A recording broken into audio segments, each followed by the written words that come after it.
Hello, folks, and welcome to Telling Tinder Tales, the show where people get to tell their interesting dating stories with me, Chris O'Neill. And me, Thomasin Lockwood. We have 3 guests calling in today. They'll get to tell us their story, and then we'll ask them some questions about it. So, Thomasin, who do we have calling in today? Starting off, we have James, an actor all the way from Australia. Hey! Hey, I'm James. I'm from Melbourne, Australia, and I've been living in London for the past almost 2 years. And I'm obsessed with all things theatre, working in the theatre world. Amazing. On behalf of the weather, I am sorry. We also have Elena. She is my old housemate, actually. She's come all the way from Italy, though not for that specifically. Hi, Elena. Hi, how are you? I'm Elena, I'm Italian, and but I've been living in London for the past 10 years, and I'm also very passionate about musical theatre. Yes, very stagey crew today. It really is a bit of a reunion for me and Elena. It's been a good couple of years. And in contrast to that, we have someone who I met about 20 minutes ago, but still absolute pleasure to have him. Joseph, what's up?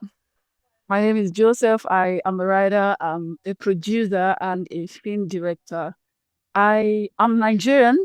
Yeah, probably Nigerian, probably African. But I'm currently staying in Canada. Impressive. Nice. Excellent. Very good. Okay, well, I think we need to start. James, would you like to tell us your story and let us know what the game is? Thank you. Sure thing.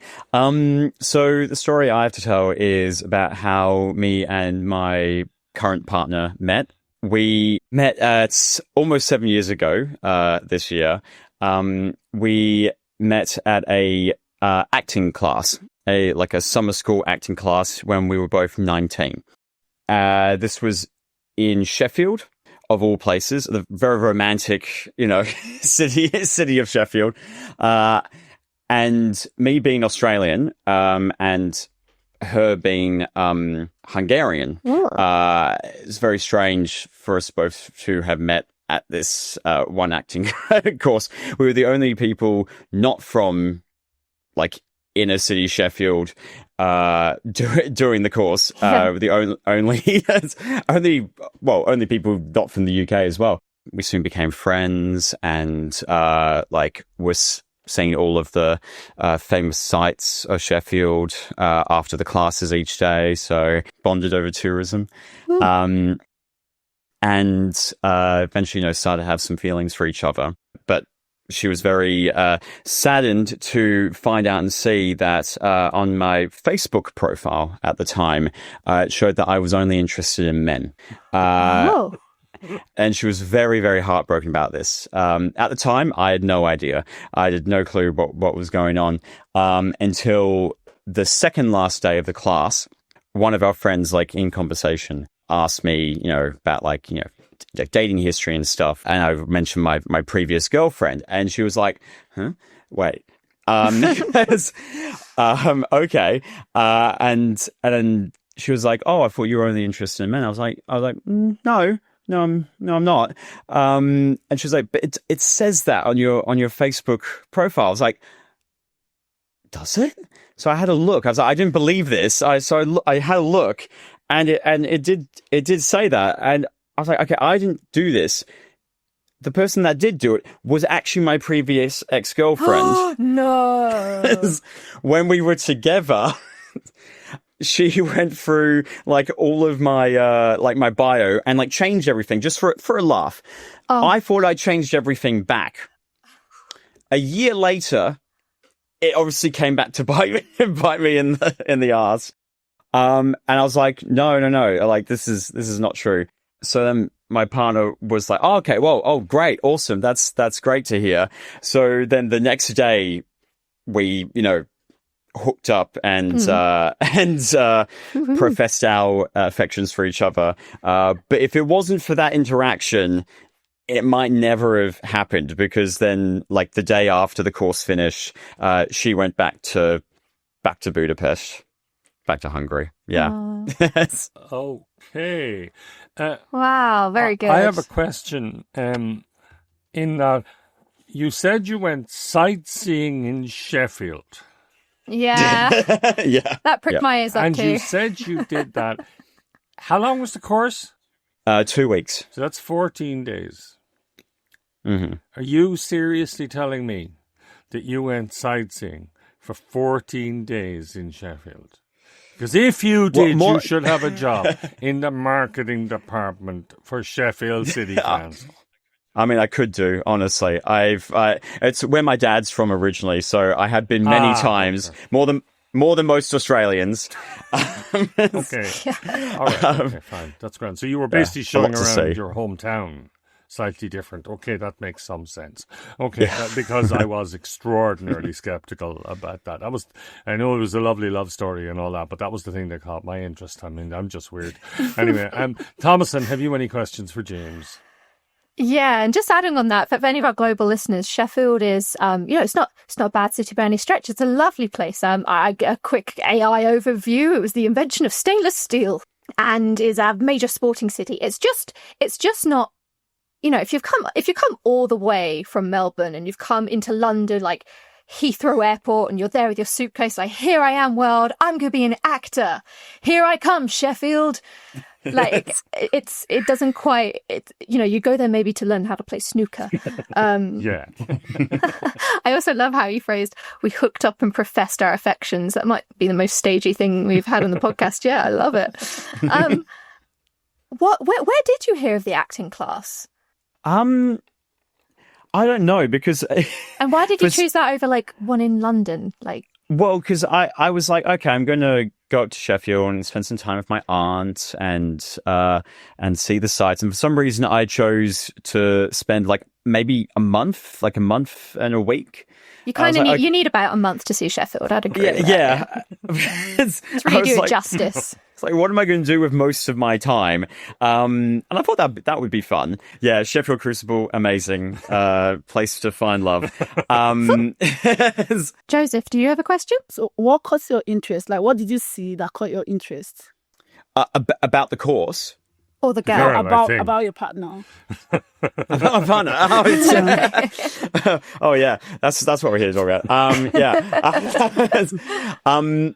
No, it's just very much like her confidence and her love for everyone in the group as well. I remember the very end, there was this thing about penguins that we saw, that penguins, as a sign of love, they give each other a pebble. Yeah. And she did that for everyone in the course, me included, obviously. Did you get the best pebble? I got the best pebble, which has actually kind of become a bit of a thing in our relationship since. But seeing her doing that at the start, I was like, it's a very, very kind and caring person. Very good. That's really sweet. Elena, have you any questions for this young man? So are you going to do again another course in Sheffield? Oh, no, but we have been back. We have been back a couple of times since. And we were like, yeah, it feels weirdly romantic just walking through Sheffield city centre. And I mean, it's not a very romantic city, but it really felt like it for us. And it was a strange feeling to have that. We are looking for a sponsor, so if Sheffield City would like to sponsor the podcast, we're open to that.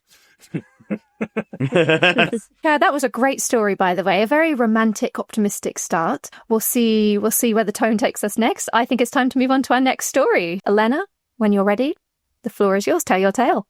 Well, my story is not very romantic. Yay!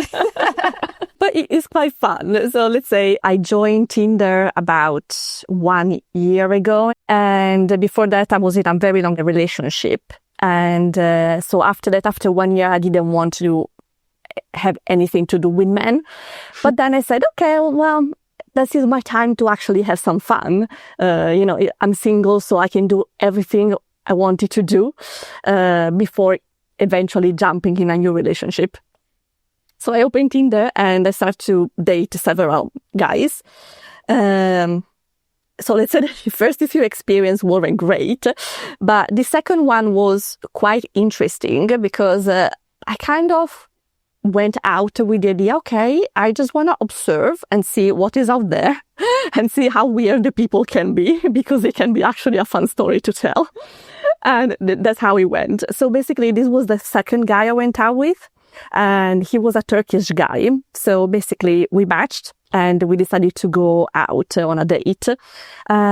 So basically, we met up in King's Cross, and already I was a bit disappointed because he looked much older than the pictures. Oh no. But I said, okay, well, I mean, nobody's perfect. That's fine. I'm here, so let's go out for a drink at least. So we went out for a drink, and it was really, really weird. Like, he was super serious, never smiled. And then, out of a sudden, he kept laughing for his own jokes. Oh. But it was very weird. Like, I was listening to him, and I didn't understand what kind of personality this guy had. But I had already decided that I would have slept with him because I just wanted to have more experiences. So I said, I mean, okay, I mean, the conversation is not interesting. If I was looking for a serious relationship, probably I would have run away. But since my intention were something different, I said, okay, well, let's get to the second part. So basically, I went to his place and basically, before we actually met, we had some sort of conversation on Instagram, and he had told me some of his fantasy, and he told me, oh, I really like girls with skirts and no underwear. I said, okay, that's fine. So I went on a date. Obviously, I had underwear because it was cold, but I had a skirt. So, okay, I was kind of ready. Okay, so we went in the house, and basically he started to kiss me, and then in 1 second he jumped. And he started to clap his hands and say, okay, now my fantasy, remove your underwear. Oh. And I was like looking and say, is he serious or not? So I said, okay, well, I just do what he says. So I want to see where he goes. So I did it. And then he jumped on the other side of the sitting room. And he said, okay, now we don't know each other. Let's pretend we don't know each other. Oh my God. And I said, okay, this guy is total weird, but I'm going to stay because I really think it's going to be fun. So basically, I stayed. And well, what had to happen happened, like a couple of minutes. It kind of did. It was very quick. And then again, it was super happy. And I said, okay, now I'm going to make a Turkish tea. And he disappeared in the kitchen. And I was there like, so, okay, what's going on? Then he came back with this tea. I drank his tea. And then I said, okay, well, let's try a second time to see if I kind of get better. And then he started to like observe me. And he basically touched my belly. And he said, yes, there is no fat. It's good. You're like, in good shape. And he was kind of describing my body like, yeah, your breast is okay. It's not too big. Your belly is fine. And I was like, just looking at him and say like, I don't know, this is very weird. So I said, okay, well, I'm hungry. And he ordered a pizza. So we ate pizza when he came, like in total silence. And then I went home. And then the day after, he texts me on Instagram and he says, oh, I have a great idea for next time. And I blocked him. Wow.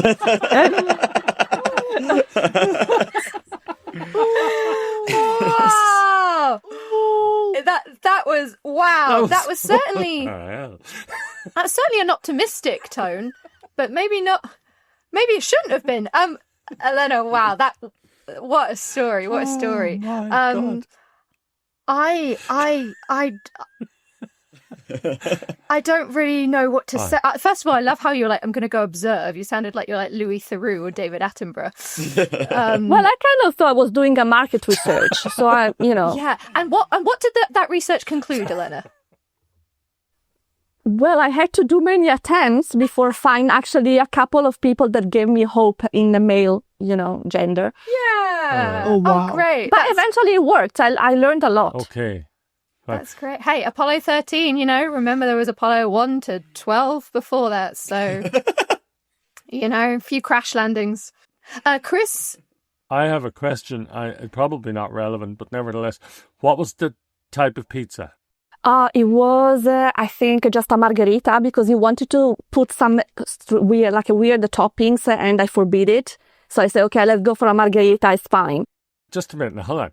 You met a man. You had various forms of sexual activity with them.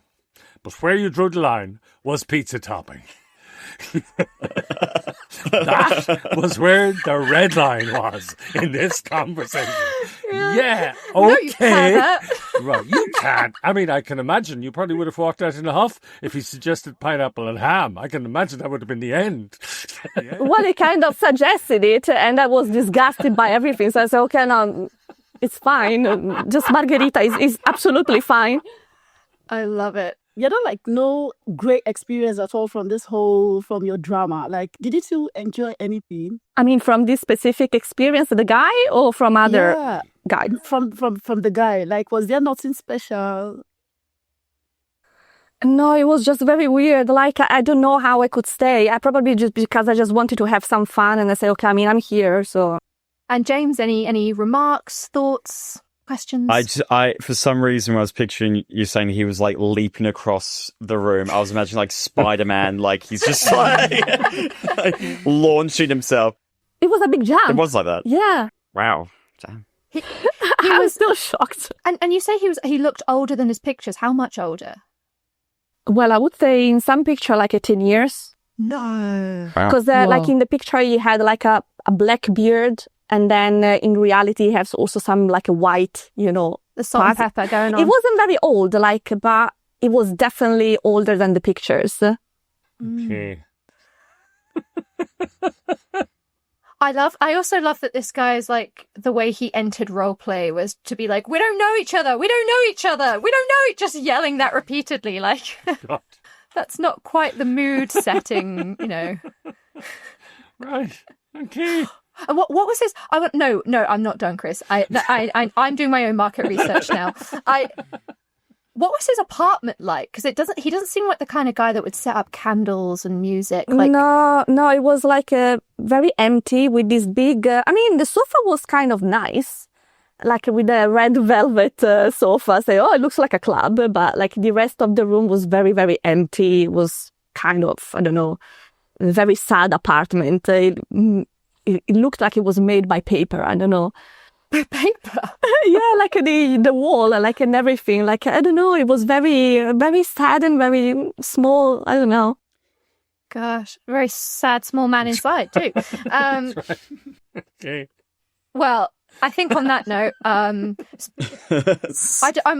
hope there's not a through line of sad and small men in strange, sad and small rooms. But let's see, shall we? Joseph, whenever you're ready, we would love to hear your tale. Oh, okay. I met this lady online when I first moved to Canada. I moved to Canada because I wanted to pursue like a PhD. So when I got to Canada, I went online. Eventually, I met this amazing lady. She's Canadian. Canadians are amazing people, by the way. And when we started talking, it was really good because some of the things she had on her profile actually matched the things I wanted in a lady. Oh, I like a lady who is homely. I like a lady who understands, who has some sort of relationship with God. I was big on the Christian part. And then eventually, that's friendship from Tinder moved to Snapchat, and then we started talking on Snapchat. It was going really good. A step at a time. The friendship was growing, and I was beginning to develop some sort of feelings for her. And the good part is, when we started talking on Tinder, I told her that I want to take one step at a time because my idea of relationship is to do like forever with you if we eventually click. And then she said, oh yeah, cool. That's what she wants too. That she's had a couple of heartbreaks, and at this point she just wants something steady and and so she said something slow and steady, and that was how we started the whole thing. And then all of a sudden, the good thing is every morning when she calls me, she probably will say, have you read your Bible? Have you prayed this morning? So I saw her with this Christian, Jesus-like, that was the perception of her I had in my head. And we were making plans to see each other because we both stayed in like different cities. And then all of a sudden one day she called me and she said, go to the bathroom, washroom, go. And I'm like, okay, but why? And then she said, just go to the bathroom. I was a bit skeptical. Okay, I'm in the bathroom now. And she said, pull your pants. And I'm like, okay, pull my pants, okay. And she said, yeah, do it now. And I said, okay, I wanted to do the pulling of pants, but then you're not saying anything. Come on. You can't just tell me pull your pants and I pull my pants. It's not even like you're here or something. And then she said, start touching yourself. Come on. Touch yourself. She said, convert this audio call to a video call and stop touching yourself. And I'm like, that's not how this thing works, please. And she's like, this is how I enjoy it. Whoa. You that has told me, if I prior to this time, she has told me, oh, she's a very godly one, and that it's for us to have, like, the whole sex thing would have to come after marriage and all, and she's never into this, and and then all of a sudden she said, this is what I want. And I just walked out of the bathroom, came back to the room and told her, come, I don't seem to understand where this whole thing is going, but then I can't, obviously. Now, she got angry. I tried to talk to her, and afterwards, I think few days later, from that very moment, each time we talk, the next thing she says is, I heard Nigerians, you guys have like big dicks. I can't wait to feel it. So our conversation moved from a very healthy conversation to now a very toxic place of this whole general stigma, or this whole notion that Nigerians, oh, you guys are Africans, you have vigor, you have strength. And at a point, it was becoming irritating. Now, I am not against masturbation or whatsoever with your partner. However, we actually started on a very good note. You painted a picture of this really amazing lady who is Jesus. And so let's carry on with that energy, right? Let's carry on with that energy. And from that very moment, I noticed it was not actually it was not forthcoming, because she was always sexualizing me. We might just be talking, and the next thing she'll be like, look at your glasses. They look like a very hard dick. Yo! Oh my God, sorry. And when I noticed that the relationship or the friendship or whatsoever was becoming really toxic, I just had to end it. If this is what you wanted, like if this was your desire, why pretend with the name of Jesus, or why pretend to be a Christian telling me, oh, this is how you want it? And then all of a sudden there's a switch. Come on, we can't switch like that. If you start with this energy, then let's finish. Let's move on. Let's continue with the energy, basically. And so, yeah, that's one crazy hell of experience I had. Okay. Thank you. Yeah. I think crazy is a good description.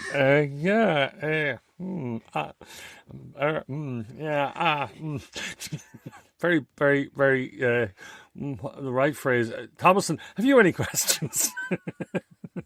I wasn't expecting the theme of today's podcast to be people telling other people to take off their clothes and pull your underwear down, take those off. Like, that's like, sometimes that's a different thing. I mean, I think, James, you did lucky with Ivana, unless some kind of improv scene where she's like, what if our characters were just took off our clothes? Like, oh, yeah, I forgot to mention that, yeah. Yeah, no, she was given Pebbles. That's very... Listen, you've got to have good contrast in these stories. I have to say, I know you said you wanted to take it slow. Taking things from Tinder to Snapchat is certainly taking it slow. I mean, like, you're dating and you take things from Tinder to Snapchat. That sentence alone would send a Victorian child into a coma. Like, what? Technology is really at the forefront of dating now, huh? But my question, though, for you, Joseph, is... Snapchat, obviously you're sending photos, and that is definitely the place where people get very saucy. So I'm just trying to think, what photos was she sending? Was she like, here's me reading my Bible, but she's like really, pouting and cute photo? Like, what was she sending? When we saw it, when we wanted to exchange like contact, I asked for like her contact, and then I wanted like a private chat space like WhatsApp. And that was what I asked. And then she said, oh, she's not always on WhatsApp. She's more of a Snapchat.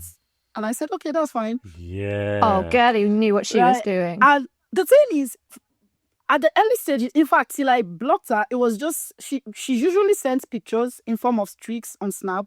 But it was basically, because she was a nurse, it was basically her work. Like, she'd be like, oh, I'm currently in the hospital. And then she'd be like, this is me. And, so her videos basically were like her in her uniform in the hospital. Yeah, and so I just felt maybe I was innocent or naive. Sorry, just to clarify, does she work at the hospital, or she's like, I'm in trouble, I need you to save me? Like, what? She's a nurse, and so she works in the hospital. Yeah. I see. Okay. Okay, James, have you any questions for Joseph? I don't think so.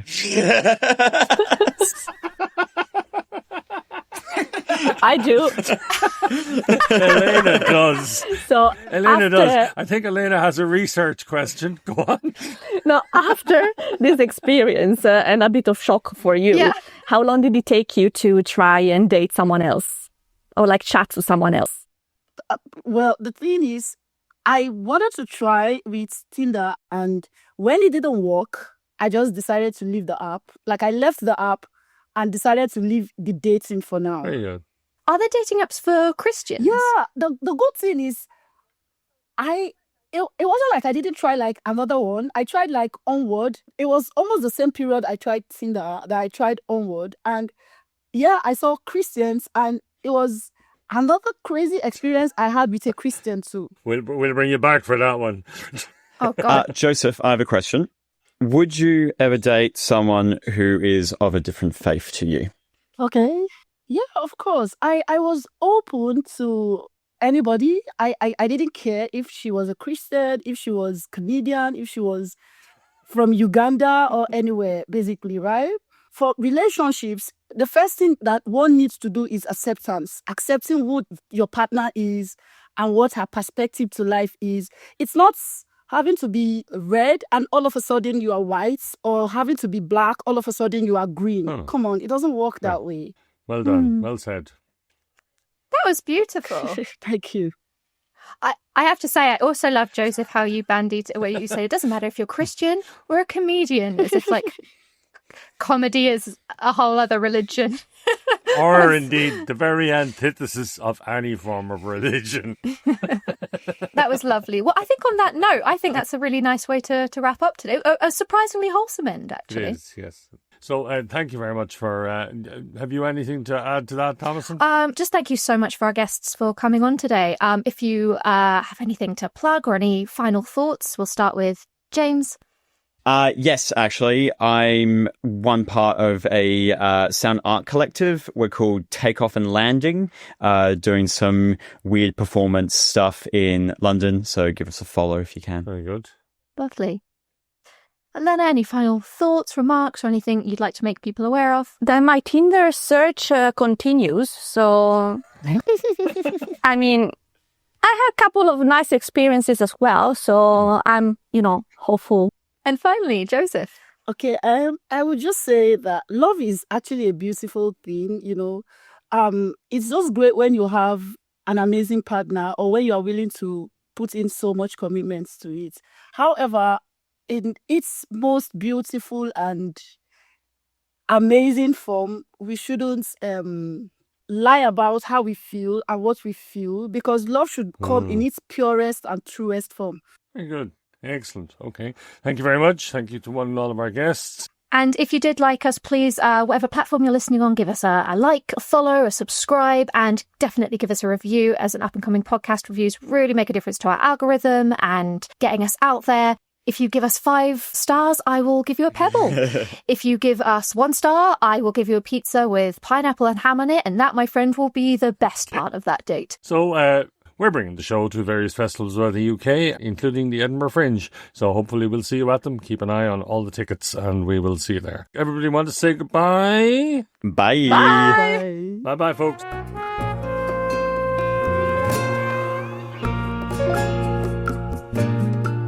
Telling Tinder Tales is hosted and produced by me, Chris O'Neill, and Thomasin Lockwood. Produced and edited by Lucy Regan, with music by Kinkas Moreira. It's a Jesters Comedy Dublin production and is no way affiliated with or endorsed by Tinder. If you have a story to tell, please get in touch. Details are in the show notes. And if you like us, instead of swiping right, follow us on Instagram and or TikTok at Telling Tinder Tales.